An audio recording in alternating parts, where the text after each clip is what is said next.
Ето как прекарвам една вечер. Напълно нормална вечер. Сам, сандвич. Естествено интернетът е спрял в 11 часа. 9 часа е българско време. Малко музика.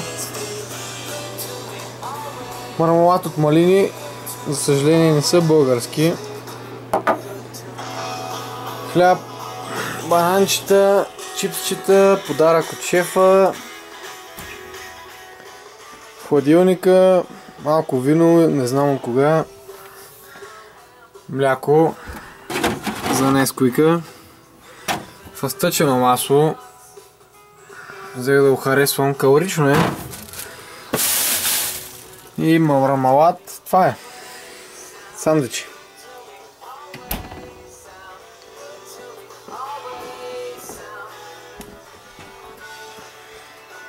Това е любимото му място. DVD-та. Някои благодарение на шефката.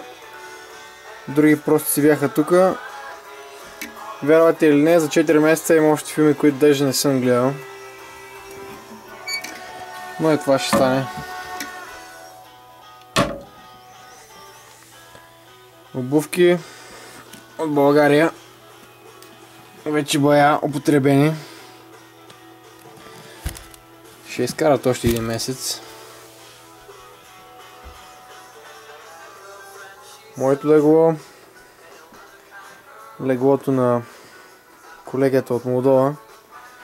Естествено всичко е подредено от мене. Сравнително чисто е. Ще се връщам към сандвича.